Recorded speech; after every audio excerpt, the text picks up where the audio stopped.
నమస్కారం. Welcome to my channel ఎకెకిక్. ఇప్పుడే 'మన శంకర వరప్రసాద్' గారి సినిమా చూశాను. మూవీ చూసాక నా రివ్యూని మీతో షేర్ చేసుకోవాలనుకుంటున్నాను. రివ్యూలోకెళ్ళే ముందు నా ఛానల్‌ని లైక్ చేయండి, కామెంట్ చేయండి, షేర్ చేయండి. సో, ఇప్పుడు రివ్యూలోకెళ్దాం. మూవీ అయితే బావుందండి. మంచి ఫస్ట్ హాఫ్, అలాగే డీసెంట్ సెకండ్ హాఫ్, మంచి family entertainer. As usual Anil Ravipudi గారి స్ట్రాంగ్ జోన్. లిటరల్లీ చాలా తీశారు. ఎక్కడ బోర్ కొట్టలేదు. 1 అండ్ 2 లోస్ ఉన్నా గాని లేదు. బోర్ అయితే ఎక్కడ కొట్టలేదు. మంచి ఎంటర్‌టైనింగ్‌గా అనిపించింది. వెంకటేష్ గారు క్యామియో బావుంది. ఆయన క్యారెక్టర్ డిజైన్ బావుంది. ఆయనొచ్చాక ఫన్ డబల్ అయ్యింది. సో, అదరగొట్టేసారు లిటరల్లీ. వెంకటేష్ గారు, చిరు గారైతే ఇద్దరు అదరగొట్టేసారు. సో, ఫస్ట్ చిరంజీవి గారి పెర్ఫార్మన్స్ గురించి మాట్లాడదాం. చిరంజీవి గారి పెర్ఫార్మన్స్‌లో చాలా ఈజీగా అనిపించింది నాకు. అంటే ఆయన ప్రీవియస్ ఫిల్మ్స్ అంటే మనం చిన్నగా ఉన్నప్పుడు ఒక మూవీస్ ఉండేవి. 'చంటబ్బాయ్', 'రౌడీ అల్లుడు', 'ఘరానా మొగుడు'. ఈ ఫిల్మ్స్‌లో ఆయనది ఒక పెక్యులర్ కామెడీ ఈజ్ ఉంటుంది. ఆ ఈజ్‌ని అనిల్ రావిపూడి గారు పట్టుకున్నారు. దాన్ని యాజ్ ఇట్ ఈజ్ దింపేయమని చెప్పినట్టున్నారు నరేషన్స్ అప్పుడు. చాలా చేశారు చిరంజీవి గారు. నాకు అయితే ఎంత నవ్వొచ్చేదంటే చిరంజీవి గారి పెర్ఫార్మన్సెస్‌లో, ప్రీవియస్ పెర్ఫార్మన్సెస్‌లో నాకు ఆ కామెడీ ఈజ్ అంత అనిపియలేదు. 'వాల్తేరు వీరయ్య' తర్వాత నాకు అంతగా ఎక్కడ ఆయనది అంత ఈజ్ కనబడలేదు. సో, ఆయన పెర్ఫార్మన్స్ నాకు చాలా నచ్చింది. లిటరల్లీ కొన్ని సీన్స్‌లో ఆయన ఏం లేదు. జస్ట్ అలా నిలబడతారు. జస్ట్ ఒక పంచ్‌కి రియాక్ట్ అవుతారు. అంతే. చాలా నవ్వొస్తది. నాకు అనిపించింది. నేను ఎంజాయ్ చేశాను సినిమాని. ఆహ్, నాకు తెలిసి చాలా రోజులతో ఒక సినిమాని ఇంత ఎంజాయ్ చేయడం అనుకుంటా. నాకు మంచిగా ఫన్ ఉంది. హ్యాపీగా లవబుల్‌గా, హాయిగా ఫ్యామిలీతో వెళ్లి ఎంజాయ్ చేయొచ్చు. యాజ్ యూజువల్ అనిల్ రావిపూడి గారి స్ట్రాంగ్ జోన్ ఫ్యామిలీ ఆడియన్స్. మళ్ళీ సంక్రాంతికొస్తున్నామే. వస్తారింకా. చిరంజీవి గారు పుల్ జేస్తారు. చిరంజీవి గారి పుల్ గురించి తెలిసిందే. దానికి తోడు సెకండ్ హాఫ్‌లో వెంకీ గారొచ్చి ఆయన అదరగొట్టేస్తారు. సినిమా అదిరిపోయింది. సో, ఇప్పుడు మనం స్టెప్ బై స్టెప్‌గా ఎళ్దాం. ముందుగా యాక్టర్స్ పెర్ఫార్మన్స్‌కొస్తే చిరంజీవి గారి గురించి చెప్పాను గదా! అదరగొట్టేశారు. ఇంక నయనతార గారు కూడా చాలా చేశారు. ఆవిడ క్యారెక్టర్‌ని ఆవిడలో ఒక హుందాతనం ఉంటది నయనతార గారిలో. ఆవిడ ఏ క్యారెక్టర్ చేసినా ఒక చిన్న రాయల్టీ లుక్, ఒక మంచి క్యారెక్టర్‌కి ఒక వెయిట్ తీసుకొస్తారు. ఈ మూవీకి కూడా వెయిట్ తీసుకొచ్చారు. శశిరేఖ అలా ఉంటేనే 'శంకర్ వరప్రసాద్‌ని' చూస్తే మనకి నవ్వొస్తది. We'll carry on with 'Shankar Varaprasad' గారి క్యారెక్టర్. సో, శశిరేఖ గారు అలా ఉండడమే కరెక్ట్. ఆ పాత్రని చాలా చేశారు ఆవిడ. సో, ఆ తర్వాత కో సపోర్టింగ్‌గా చేసిన 'హర్షవర్ధన్' గారు గాని, 'క్యాథరిన్' గారు గాని, అలాగే శశిరేఖ గారి అదే 'నయనతార' గారి నాన్నగారి పాత్ర చేశారు. ఆయన కూడా చాలా చేశారు. పిల్లలు కూడా చాలా క్యూట్‌గా ఉన్నారు.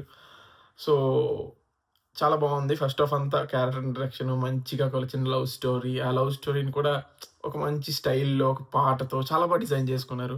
ఆ తర్వాత మ్యారేజ్ యాజ్ యూజువల్. కాకపోతే స్టోరీ పెద్ద కొత్తగా ఏం లేదు. మనం ట్రైలర్‌లో ఏం చూసాం? ఆహ్, భార్యాభర్తలిద్దరికీ గొడవ అవుతది. ఇద్దరు సెపరేట్ అవుతారు. ఇదొక సెపరేట్ హస్బెండ్ స్టోరీ లాగా స్టార్ట్ అయ్యింది. అలాగే డ్రైవ్ అయింది. అంతే పెద్దగా స్టోరీలో ట్విస్ట్‌లు, టర్న్‌లు యాజ్ యూజువల్ అనిల్ రావిపూడి గారి స్టోరీలు పెద్దగా ఏమి ఉండవు. సింపుల్ స్టోరీని ఆయన నరేషన్స్ చాలా చేసుకొని స్క్రీన్ ప్లేతో ఆడుకుంటారు. యాజ్ యూజువల్ ఈ సినిమాలో కూడా అలాగే చేశారు. ఒకటి మాత్రం చెప్తున్నాను. అనిల్ రావిపూడి గారు ఈసారి కూడా దొరకలేదు. యాజ్ యూజువల్ ఫ్యామిలీ ఆడియన్స్‌కి నచ్చేస్తదంటే సోషల్ మీడియాకి అంతగా నచ్చదు. సోషల్ మీడియా కొన్ని సీన్‌లు కొంచెం ఎక్కకపోవచ్చు. సినిమా 10లోకి ఆళ్ళకి 7, 7.5 ఎక్కుతాయి. బట్ సంక్రాంతి పండగకి ఫ్యామిలీ ఆడియన్స్ ఫస్ట్ ప్రిఫరెన్స్ మన 'శంకర వరప్రసాద్' గారి సినిమా. అంతే. సో, ఇంకా మ్యూజిక్ విషయానికొస్తే 'భీమ్స్' గారు కూడా చాలా బావుంది. కొన్ని చోట్ల మంచి మ్యూజిక్ ఉంది. మ్యూజిక్ అయితే ఆల్‌మోస్ట్ బ్లాక్ బస్టర్. ప్రతి పాట అదిరిపోయింది కదా! 'మీసాల పిల్ల' గాని, 'శశిరేఖ' గాని, హుక్ స్టెప్ గాని ప్రతీదీ అదిరిపోయింది. నాకైతే పాటలు చూడడానికి కూడా చాలా బావున్నాయి. నేను ట్రైలర్ చూసినప్పుడు సినిమా అంతా ఒక ఇంట్లో తీశారు. కలర్ గ్రేడియంట్ అంతేం లేదు. అదంతా లేదు అనుకున్నాను గానీ, లేదు సినిమా చాలా కలర్‌ఫుల్‌గా ఉంది. ఎక్కడ మనకి ఒక సీరియల్ చూస్తున్న ఫీలింగ్ అయితే లేదు. ట్రైలర్ చూసినప్పుడు ఫస్ట్ అదే అనుకున్నాను నేను. ఇదేం సీరియల్‌లా ఉందని. బట్ లేదు. సినిమా అయితే చాలా బావుంది. నచ్చింది నాకు. ఇంకా సెకండ్ హాఫ్ విషయానికొస్తే షో స్టీలర్ మాత్రం 'వెంకీ మామయ్య'. వచ్చిన 15 నిమిషాలో, 20 నిమిషాలు ఉంటారు. ఈ స్టోర్ అద్దరగొట్టేసారసల. అదే చెప్తున్నాను. కొన్ని చోట్ల డామినేషన్ చేశారు చిరంజీవి గారు. ఎందుకంటే ఎమోషనల్ సీన్స్‌లోని, కామెడీ సీన్స్‌లోని వెంకటేష్ గారిని మనం తక్కువ అంచనా ఎయలేం. He is almost top. So, అంత చేశారు. సో, ఇద్దరూ కలిసి మంచిగా ఒక సాంగ్‌కి డాన్స్ చేస్తారు. దాంతో పాటు చిన్న ఒక టామ్ అండ్ జెర్రీ ఫైట్స్ ఉంటాయి. చాలా బావుంది సినిమా. హ్యాపీగా ఇంకోసారి కూడా నాకెళ్ళాలనుంది. చూస్తాను వీలైతే మళ్ళీ. సో, ఇప్పుడు నెగెటివ్స్ విషయానికొస్తే చెప్పాగా సింపుల్ స్టోరీ. పెద్దగా హైస్ గాని, లోస్ గాని ఏముండదు. అలా ఫ్లాట్‌గా, నీట్‌గా ఒక మంచి స్టోరీ అలా నవ్వుతూ ఎంజాయ్ చేస్తూ ఫ్యామిలీతో అలా ఒక చక్కటి కూల్ బ్రీజ్ లాగా ఎళ్ళిపోద్ది సినిమా. సంక్రాంతి అయిపోయినట్టు సినిమా కూడా మంచిగా అయిపోద్ది. సో, కాకపోతే ఏంటంటే, ఈ సినిమా హిట్ స్టేటస్ ఈజీగా వచ్చేస్తది. సూపర్ హిట్ అందుకోవాలంటే నెక్స్టొచ్చే సినిమాలు రిజల్ట్ మీద ఆధారపడతది. నెక్స్టొచ్చే సినిమాలు కూడా మంచిగా కలెక్షన్స్ వస్తే ఈ సినిమా సూపర్ హిట్ దగ్గర అయిపోద్ది. నెక్స్టొచ్చే సినిమాల భవిష్యత్తు బట్టి ఈ సినిమా రేంజ్ ఎంతుంటదో మనం డిసైడ్ చేయొచ్చు. సో, అంతే అండి. సినిమాలో పెద్దగా నెగెటివ్స్ అయితే నాకెక్కడ కనబడలేదు. రొటీన్ స్టోరీ 'అనిల్ రావిపూడి' గారి గురించి తెలిసిందే. ఇలాంటివన్నీ చాలామంది చెప్తూ ఉంటారు. ఆయన ఫిల్మోగ్రఫీని చాలామంది నచ్చదంటారు. కానీ ఫస్ట్ రోజు ఎళ్లి చూస్తారు. అదే మ్యాజిక్ నాకు అర్థం కాదు.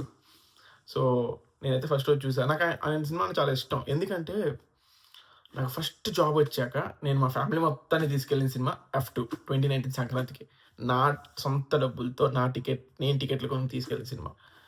నాకు చాలా మా ఫ్యామిలీ మొత్తం హాయిగా నవ్వుకొనొచ్చాం. సో, అందుకే నాకు ఆయన సినిమా అంటే కొంచెం పాజిటివ్ ఒపీనియన్ ఉంటది. కొన్ని క్రింజ్ కంటెంట్ ఉంది. లేదనట్లేదు. ఉంది. కానీ అంతే. నాకు చాలా నచ్చుతాయి ఆయన సినిమాలు అంతే సింపుల్. పర్వాలేదు. సో, అదే అండి. సినిమా గురించయితే సింపుల్ రివ్యూ.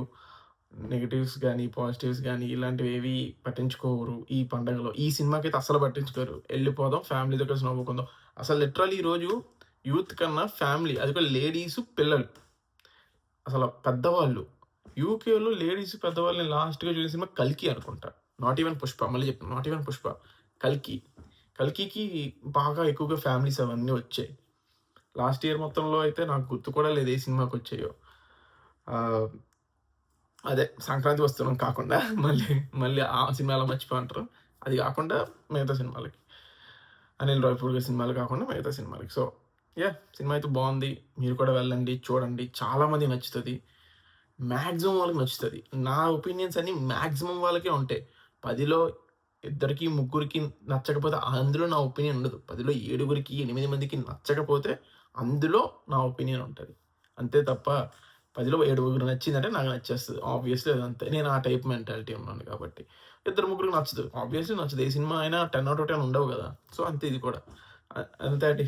సో, ఇక్కడి దాకా చూసారంటే ఖచ్చితంగా నా ఛానెల్ సబ్స్క్రైబ్ చేసుకోండి. ప్లీజ్ నాకు మంచి బూస్ట్ ఇవ్వండి. ఇలాగే రేపు 'రవాణా' సినిమాకెళ్తున్నాను. రేపు రివ్యూ ఒక 1, 2 అవర్స్ లేట్ అవ్వచ్చు కానీ పెట్టేస్తాను. So, please thank you so much అందరికి. ఎక్కడెక్కడి నుంచో చూస్తున్న అందరికి గుడ్ నైట్, గుడ్ ఈవెనింగ్, కొంతమందికైతే good morning. So, thank you అండి. Thank you so much. Next రివ్యూలో కలుద్దాం. బాయ్.